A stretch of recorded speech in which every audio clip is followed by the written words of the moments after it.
Good evening everyone.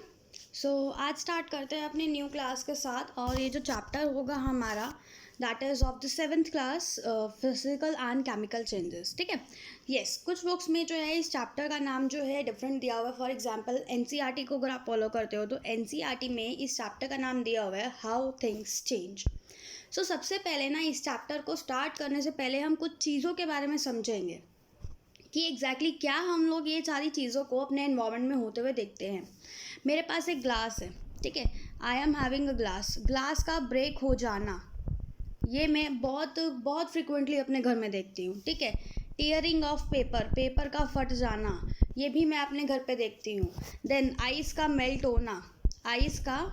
होना। तो ये कुछ एग्जाम्पल्स थे, ये चेंजेस थे जो मैं अपने घर में अपने सराउंडिंग्स में बहुत ईजिली कैलकुलेट कर पा रही हूँ। अगर वन ऑफ द यू बहुत जो है अपने पेरेंट्स को देखते होगे तो मम्मा को देखा भी होगा, अपने रोटी के लिए आटा गूंद रही हैं, चाय बना रही हैं, चाय के अंदर क्या क्या चीज़ें डाल रही हैं, कैसे कैसे ये सारी एक्टिविटीज़ जो भी हो रहे हैं, these all are the changes. ये सारी की सारी क्या है, these all are the changes कहाँ हो रहे हैं, हमारे सराउंडिंग्स में। तो ये कुछ चीज़ों को आपको याद रखना है। वो चेंजेस जो आपके सराउंडिंग्स में होंगे वही सारे चेंजेस को आज हम अपनी इस क्लास के अंदर कन्फिगर करेंगे, उसको जो है कवर अप करेंगे। आई होप सो अब जो है टॉपिक जो है मेन आपको समरी समझ में आ गया होगा। Let us start with the new chapter. हम नया चैप्टर के साथ स्टार्ट करते हैं, हाउ थिंग्स चेंज। कि हमारा जो थिंग्स है या कुछ भी है किस तरह से चेंज होता है। फॉर इन दिस चैप्टर हम दो तरह के चेंजेस के बारे में बात करेंगे। First one is the physical change and second one is the chemical change. Let us have an look. हम थोड़ा सा लुक ले लेते हैं एंड कुछ चीज़ों के बारे में देखते हैं। देखो, don't focus on the written portion जो है आप लोगों के लिए इतना मेन नहीं है, but please have a look on the pictures. सबसे पहले अगर आप लोग देख रहे हो तो दिस इज़ अ ग्लास। एक कप आपके पास ग्लास पड़ा है, दो ग्लास है and some difference of sources is there.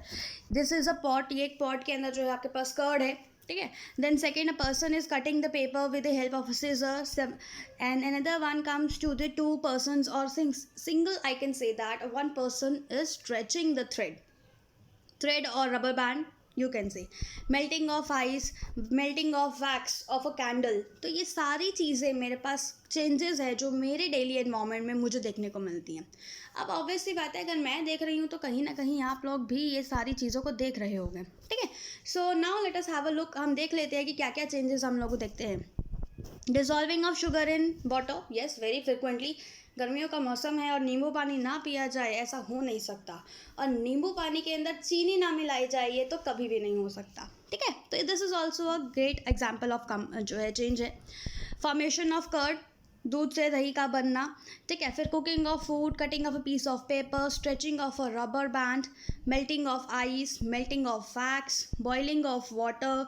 ये सारे के सारे एग्जाम्पल्स आपके डेली चेंजेस के हैं, ठीक है।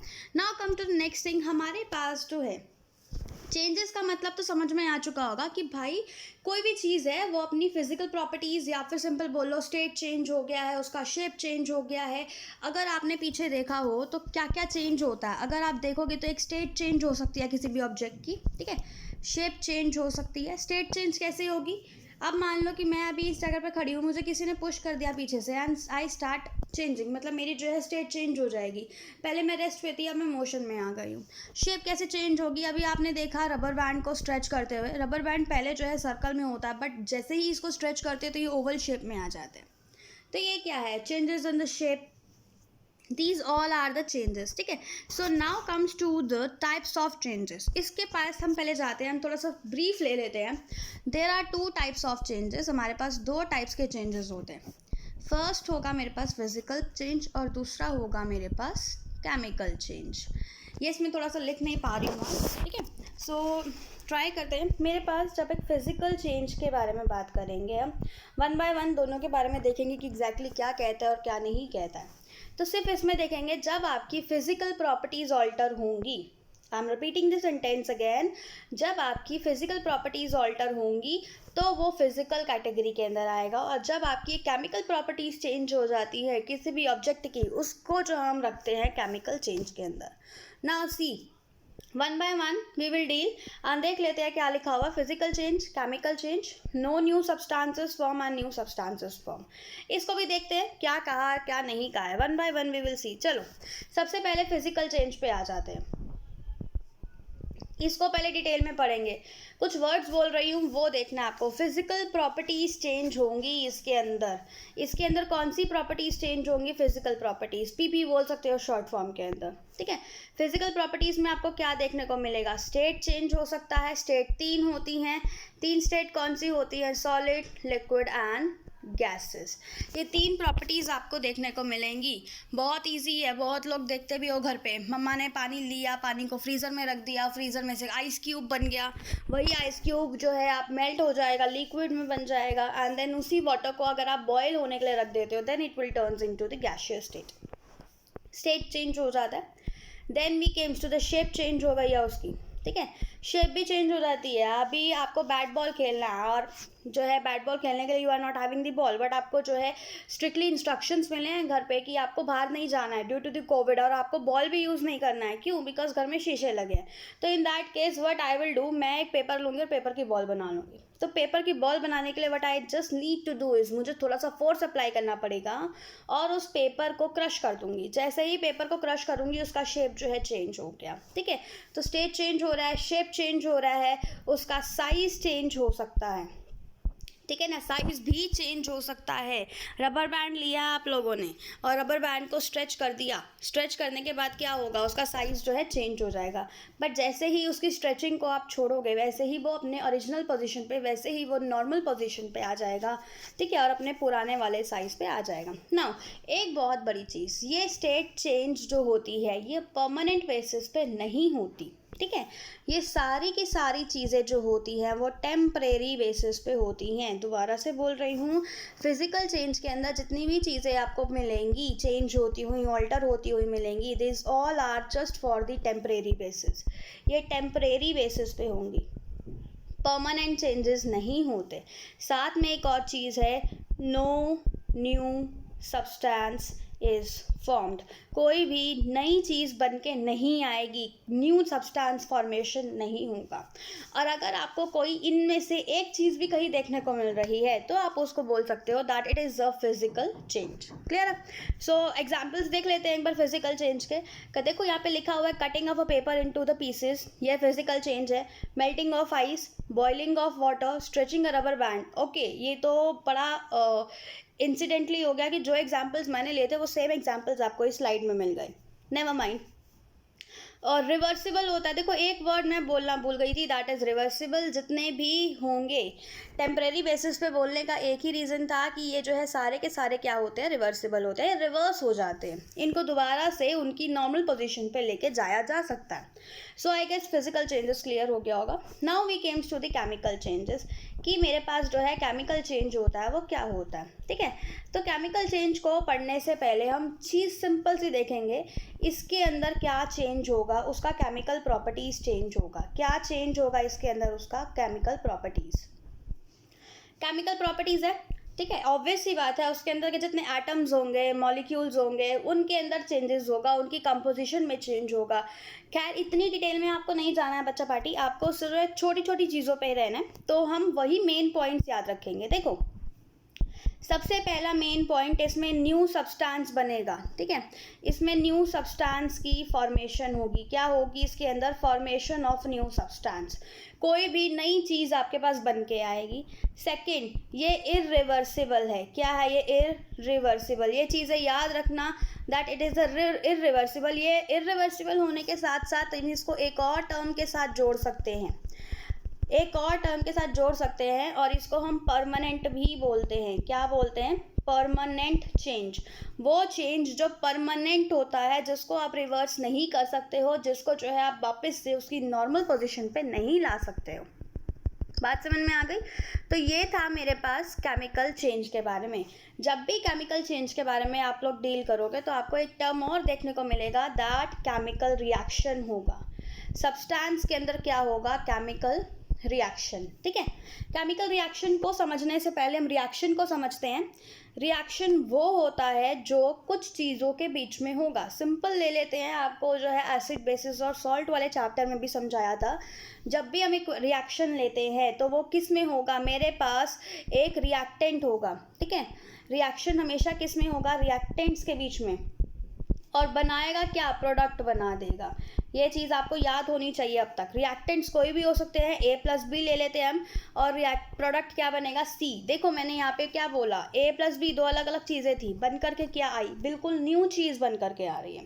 एंड व्हेनेवर लाइक दिस ऐसा कुछ होता है कि न्यू फॉर्मेशन होती है, तो वो किस कैटेगरी में आएगा, केमिकल चेंज में आएगा। ठीक है, नाउ कमर्स हम जो है फटाफट से क्विकली ओवरव्यू कर लेते हैं कि क्या क्या चीज़ें हैं। देखो, फॉर्मेशन ऑफ न्यू सब्सटेंस होगा इसके अंदर भी। ठीक है, जो है chemical formation of new substance हुआ, केमिकल रिएक्शन होगा।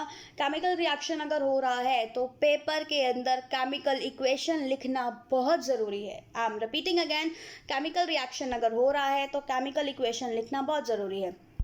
अब देखो साथ में हीटिंग और लाइटिंग। अब माचिस की तिल्ली जलाते हो ना, गैस जलाना है, गैस के लिए लाइटर ख़त्म हो गया तो माचिस लेके आओगे, माचिस को बर्न कर रहे हो तो वो भी क्या है, केमिकल चेंज है। क्रैकर जला दिए, पटाखे जला रहे हो, दिवाली हैप्पी दिवाली बना रहे हो, तो दिवाली के टाइम पे जो साउंड प्रोड्यूस हो रही है क्रैकर्स को जलाने के बाद, that is also a chemical change. Colour change हो रहा है, स्मेल, गंदी सी स्मेल आ रही है, खाना जो है पड़े पड़े ख़राब हो गया, स्पॉइल हो गया, रोटन स्मेल आ रही है, तो वो भी क्या है, that is also chemical change. Gas evolve हो रही है, formation of gas, these all are the examples of chemical change. ठीक है, नाउ कुछ ऐसे एग्जाम्पल्स भी देख लेते हैं जिसको सुन के आपको लगे कि भाई हाँ, यही केमिकल चेंज भी हमने पढ़ा है।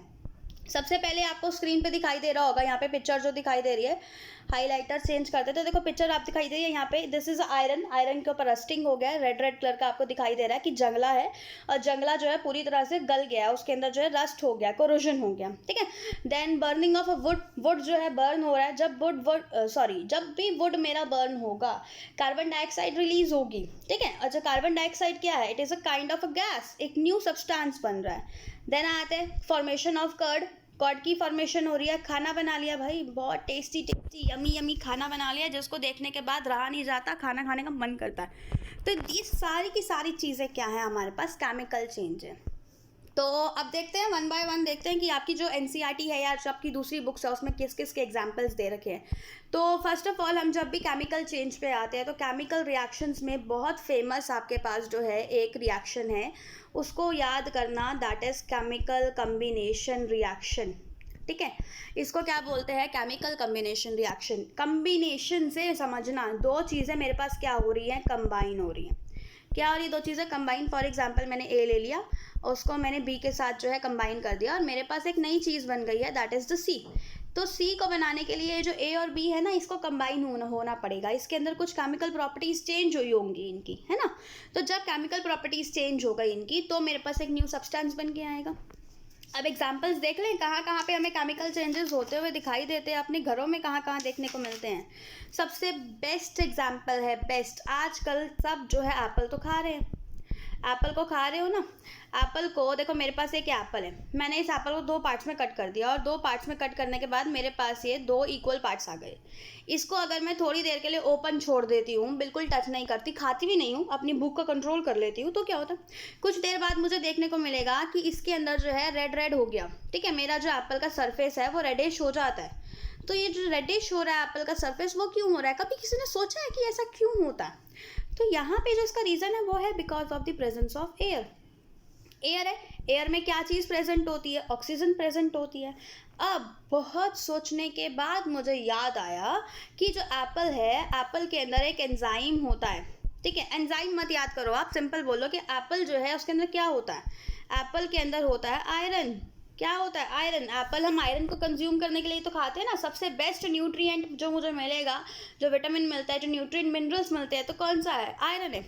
आयरन को जब भी एयर के साथ, ऑक्सीजन के साथ एक्सपोज कर दोगे तो क्या बनाएगा, रस्ट बनाएगा। क्या बना देगा, रस्ट। और वो रस्ट किस कलर का होता है, रेडिश कलर का होता है। सो इसी वजह से जब भी मैं अपने एप्पल को एक्सपोज कर देती हूँ जो है ऑक्सीजन के साथ में, एयर के कांटेक्ट में छोड़ देती हूँ, तो जो है एप्पल क्या हो जाता है, वो मेरा जो एप्पल के अंदर आयरन होता है वो ऑक्सीजन के साथ कंबाइन करेगा, और कंबाइन करने के बाद वो क्या बना लेगा, then it will form an iron oxide. और वो किस कलर का दिखाई देगा हमें, रेडिश कलर का। ठीक है, दूसरे एग्जाम्पल पे आते हैं, बर्निंग ऑफ मैचस्टिक। मेरे पास क्या है, बर्निंग ऑफ मैचस्टिक। इसके थोड़ा सा डिटेल में जाएंगे। मैचस्टिक जो है हमारे पास, उसके ऊपर क्या होता है, लेड होता है। ठीक है, मान लो ये मेरे पास मैचस्टिक है, और मैचस्टिक के ऊपर जो क्या है ना, ये ग्रीन ग्रीन कलर मैंने लेड बना दिया। और जब भी मैं इसको जो हूँ रब करूँगी, जब भी मैं इसको जो हूँ मैचस्टिक के ऊपर यहाँ पे कुछ कुछ पोर्शन होता है, रफ सरफेस होता है, इस पर रब करूँगी तो व्हाट विल हैपन ना, ये जो है बर्न हो जाएगी। ठीक है, बर्न हो जाने के मतलब भी क्या होता है कि ये जो लेड है उसने भी क्या कर दिया, रिएक्शन दे दिया। ठीक है, तो दीज आर द एग्जांपल्स जो है आपके पास, ये किसके एग्जांपल्स है, केमिकल कम्बिनेशन रिएक्शन के एग्जांपल्स हैं। देन उसके बाद सबको पता है फोटोसिंथेसिस, तो सबको पता है ना। फोटोसिंथेसिस क्या है, ये भी मेरे पास एक केमिकल रिएक्शन है, किसका, कम्बिनेशन रिएक्शन है। ठीक है ना, अभी एसिड बेसिस वाले चैप्टर में पढ़ के भी आए हो, क्या पढ़ा था, HCl है, किसके साथ उसने रिएक्ट किया, सोडियम हाइड्रोक्साइड के साथ, क्या बना दिया, NaCl बना दिया। तो NaCl क्या है, मेरे पास एक नया सब्सटेंस है, ये भी कौन सा रिएक्शन हो गया, केमिकल रिएक्शन है। कौन से टाइप का, कम्बिनेशन में दो चीज़ें क्या हो रही है, कंबाइन कर रही हैं और एक नई चीज़ फॉर्म हो रही है। ठीक है, ये चीज़ें आपको कुछ कुछ स्पेसिफिक चीज़ें हैं जो याद करनी है। उसके बाद जो है, अब एक पिक्चर दिखाती हूँ आपको, देखो ये पिक्चर देखो, इस पिक्चर में आपको दिखाई दे रहा है समथिंग, एक रिबन है छोटा सा। ठीक है, आपके पास क्या है, एक रिबन है, और ये रिबन जो है आपका बर्न हो रहा है। जैसे ही रिबन को बर्न किया तो एक वाइट फ्यूम्स, ये देखो कलरफुल वाइट फ्यूम्स निकल के आ रही हैं। तो ये जो वाइट फ्यूम्स है ये किसकी है, देखो अब आते हैं साइंटिफिक रीज़न पे। तो आपको देखा कि ऑब्जर्वेशनल क्या था, मेरे पास ये रिबन था मैग्नीशियम। ठीक है, साथ में क्या प्रेजेंट था, ऑक्सीजन। मैंने क्या करा, मैंने सिर्फ और सिर्फ इसको हीट दी। क्या दिया मैंने, सिर्फ और सिर्फ हीट। जब मैग्नीशियम ने ऑक्सीजन के साथ रिएक्ट करा तो देखो आपके पास एक क्या चीज़ बन रही है, मैग्नीशियम ऑक्साइड। ठीक है, और ये मैग्नीशियम ऑक्साइड कैसे होता है, स्पार्किंग वाइट लाइट कलर का जो है आपको देखने को मिलेगा, इसको बोलते हैं हम magnesium oxide. Right now clear है बेटा, ये जो इक्वेशन लिखी हुई है ये बैलेंस नहीं है। डू नॉट थिंक अबाउट कि मैम ने तो गलत पढ़ा दिया, ऐसा कुछ भी नहीं है। ठीक है, तो ये सारे एग्जाम्पल्स हैं जो आपको कहाँ देखने को मिलेंगे, केमिकल रिएक्शंस में ही देखने को मिलेंगे। उसके बाद हम आ जाते हैं, एक बहुत इंपॉर्टेंट सा है मेरे पास, देखो ये ये डिस्प्लेसमेंट रिएक्शन है वैसे तो। ठीक है, इसको अच्छे से समझाएंगे। इस रिएक्शन को समझने से पहले आप ये चीज़ समझो, मेरे पास एक रिएक्शन है, और ग्रीन कलर नहीं, मैं थोड़ा सा डार्क कलर यूज़ करती हूँ तो आपको दिखाई दे। देखो यहाँ पे मेरे पास एक रिएक्शन है और उसको मैंने लिखा है displacement. Wait a second students, यहाँ पे लिखना थोड़ा सा डिफिकल्ट हो रहा है मेरे लिए। देखो यहाँ पे उसने क्या बोला कि एक नया रिएक्शन के बारे में बात करते हैं, डिस्प्लेसमेंट। ठीक है, मैं ना अपनी क्लास के दो बहुत अच्छे बच्चों के, मतलब अच्छे बच्चों तो क्या है बोलूँगी, दो कोई भी बच्चों का नाम ले लेती हूँ। फॉर एग्जाम्पल मेरी क्लास में एक प्रिया है, ठीक है, और मेरी क्लास में जो है एक जया है। जया के साथ साथ मेरी क्लास में एक और शैतान लड़की है, शैतान सी लड़की का नाम सोच लो, कोई भी ले लो, XYZ कुछ भी ले सकते हो। मेरे पास एक ऋषिका है। ठीक है, मेरे पास 3 लड़कियां हैं। अब देखो यहाँ पे क्या है ना, बहुत सिंपल सी चीज़ समझा रही हूँ, ध्यान से समझना मैं बोलना क्या चाह रही हूँ आप लोगों को।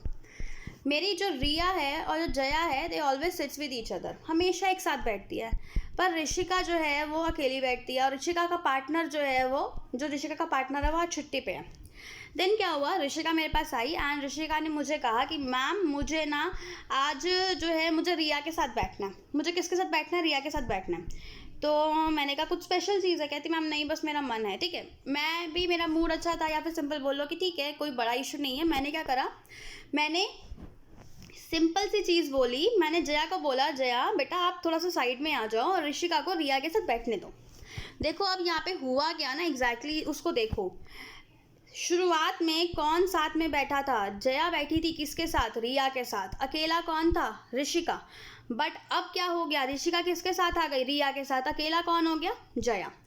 अब अगर आप लोगों ने नोटिस किया हो तो यहाँ पे जो है बच्चे की पोजीशन चेंज हुई है। देखो ऋषिका पास आ गई है और जया मेरी क्या हो गई है, अलग हो गई है। तो यहाँ पे कौन सी चीज़ मैं फोकस करना चाह रही हूँ, दैट इज़ अ डिस्प्लेसमेंट, कि एक एलिमेंट ने दूसरे एलिमेंट को क्या कर दिया, यहाँ पे डिस्प्लेस कर दिया। अगर यहाँ पे मैं आपको सिंपली अब साइंटिफिक रीज़न से बोलूँ तो मेरे पास क्या था, आर और जे जो है एलिमेंट्स थे, ये भी मेरे पास एक एलिमेंट था, ठीक है। अब इस वाले एलिमेंट ने मेरे इन दोनों के बीच में एक दरार पैदा कर दी और दूसरे वाले के साथ जुड़ के जा और तीसरे वाले को उसने अलग कर दिया। जब भी कभी आपको ऐसी सिचुएशन देखने को मिलती है तो उसको हम क्या बोलते हैं, डिस्प्लेसमेंट रिएक्शन बोलते हैं। क्या बोलते हैं, डिस्प्लेसमेंट रिएक्शन। अब टोटली साइंटिफिक व्यू पॉइंट से समझते हैं क्या। डिस्प्लेसमेंट रिएक्शन मुझे बोलता है एक हायर